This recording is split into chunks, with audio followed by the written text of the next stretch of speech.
Hi friends, இது வந்து பார்த்தீங்கன்னா வியாழக்கிழமை காலையிலங்க. இன்றைக்கி வந்து 5 மணிக்கு எழுந்திரிச்சிட்டேன். நான் எழுந்திரிச்ச உடனே பார்த்தீங்கன்னா ஜெய்குட்டியும் குட்டிமாவும் எழுந்திரிச்சிட்டு ஹோம்ஒர்க்லாம் பண்ண ஆரம்பிச்சிட்டாங்க. அதுக்கப்புறம் பார்த்தீங்கன்னா குடிக்கிற தண்ணி வந்துருச்சு. என்னோடய கணவர் எழுந்திரிச்சு தண்ணி பிடிச்சிட்டு இருந்தார். இன்றைக்கி வந்து பார்த்தீங்கன்னா கத்திரிக்காவும் கொழுப்பும் போட்டுதாங்க குழம்பு வச்சுருக்கேன். கிராமத்தெல்லாம் இந்த மாதிரி செய்வாங்க, ரொம்பவே டேஸ்ட்டாக இருக்கும். கொழுப்பை காயில் போட்டு செய்வாங்களா அப்படின்ற மாதிரி நினைக்காதீங்க. உண்மையாலுமே ஒரு டைம் ட்ரை பண்ணி பாருங்கள், ரொம்பவே டேஸ்ட்டாக இருக்கும். கிராமத்தில் அந்த மாதிரி அடிக்கடி செய்வாங்க. கிராமத்தில் வந்து பார்த்திங்கன்னா கறி எடுத்தாங்க அப்படின்னா அதில் கொஞ்சம் பீஸ் எடுத்து நல்லா கட் பண்ணிவிட்டு வாஷ் பண்ணிவிட்டு அதோட உப்பு, மிளகாத்தூள், மஞ்சத்தூள்லாம் போட்டு வெயிலில் போட்டு காய வச்சு எப்போல்லாம் குழம்புக்குள்ளேயோ அந்த மாதிரி டைமில் அந்த கறியை போட்டு குழம்பு வைப்பாங்க. ரொம்பவே டேஸ்ட்டாக இருக்கும்.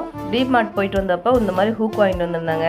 இதுக்கு முன்னாடி இந்த குப்பால்ற மரத்தை வந்து வேறு ஹூக்கில் செட் பண்ணி வச்சுருந்தேன். அது நல்லா இருந்துச்சு, கரெக்டாக செட் ஆகிருந்துச்சு. இந்த ஹூக் மாட்டும் போது பார்த்தீங்கன்னா அது கம்ஃபர்டபுளாக செட் ஆகலை. ஹூக் பார்த்தீங்கன்னா நல்லாவே ஸ்ட்ராங்காக இருந்துச்சு, ஆனால் இந்த மரத்தை மாட்டும் போது அது செட் ஆகலை.